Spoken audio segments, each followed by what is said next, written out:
Producto de la Esperanza con su amigo Elías Gómez. Estamos en el capítulo 3 del Evangelio de Marcos. Aquí vemos una vez más, típico de Marcos, mostrarnos a Jesús, el Mesías, el Dios de maravillas. Aquí comienza hablando acerca de que Jesús sana a un hombre que tenía la mano seca. Y una vez más, comienza hablando acerca del día sábado. El verso 4 dice: ¿es permitido hacer el bien en sábado o hacer mal? ¿Es mejor salvar una vida o quitarla?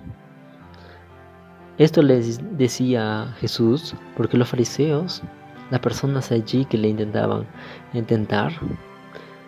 se dejaban llevar por tradiciones humanas, en el que, por ejemplo, en un día sábado era pecado ayudar a alguien, pero no era pecado rescatar a una oveja que se cayó a un pozo. Era algo realmente ilógico, como que no cuadraba. Por eso Jesús les dice: es mejor hacer el bien en sábado. Verso 6 dice: entonces los fariseos salieron y tuvieron consejo con los herodianos para matar a Jesús. Es decir, los fariseos intentaban matar a Jesús ahí mismo, en el mismo acto. Es por eso que el versículo 7 dice: pero Jesús se retiró con sus discípulos al mar y lo siguió una gran multitud. Jesús aquí nos da una gran lección. Uno, que el día sábado es el día propicio para poder honrar a Dios, alabando, glorificando su nombre y también ayudando a las personas. Es por eso que el sábado fue hecho para que nosotros podamos entrar en comunión de forma plena con Dios, y no solamente yendo a la iglesia, sino también ayudando al prójimo.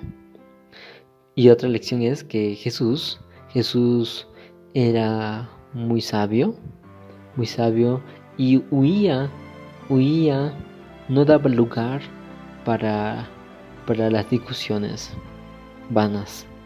Es por eso que cuando Jesús veía que no le querían, veía que le reprochaban, simplemente Jesús se retiraba y se iba a otro lugar y predicaba a las personas que realmente querían escucharle.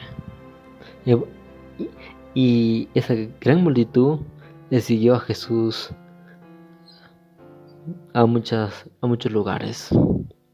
Verso 10 dice: porque había sanado a muchos, y cuantos tenían plagas caían sobre él para tocarlo, y los espíritus inmundos, siempre que lo veían, se postraban ante él y daban voces diciendo: tú eres el Hijo de Dios.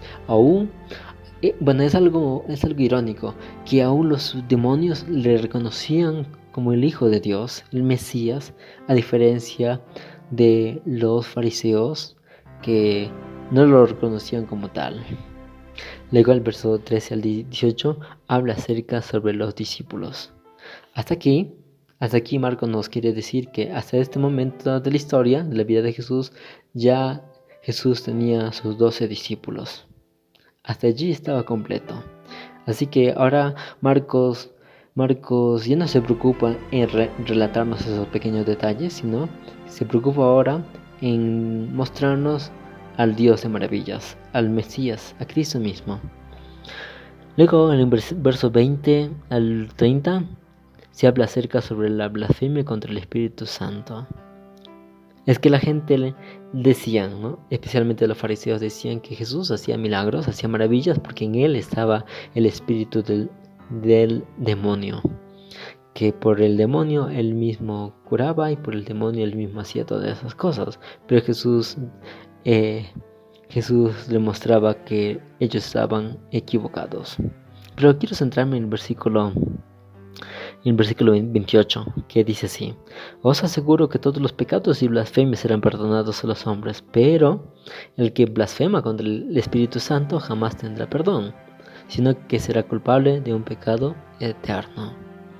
En otras palabras, se podía entender de que las personas no aceptaran a Cristo como tal porque tenían preconceptos, prejuicio, le habían visto a Jesús crecer desde pequeñito, y por lo tanto les era difícil.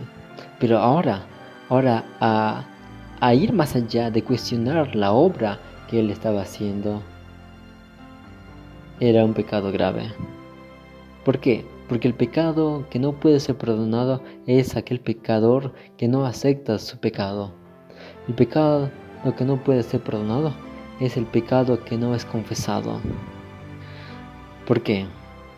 Porque el rechazo al Espíritu Santo, a las obras que hace el Espíritu Santo, a las maravillas que hace el Espíritu Santo, a todos los actos salvíficos que hace el Espíritu Santo, el rechazo a ello es el pecado imperdonable. Dios no te puede perdonar si tú no quieres ser perdonado.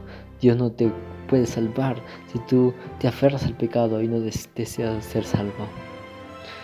Y bueno, el versículo 31 al 35 habla acerca sobre los verdaderos parientes de Jesús, ¿no? Jesús le dice, ¿no? ¿Quiénes son mis madres y mis hermanos? Y mirando a los que estaban sentados alrededor de él, dijo, estos son mi madre y mis hermanos, todo aquel que hace la voluntad de Dios. Ese es mi hermano, mi hermana y mi madre.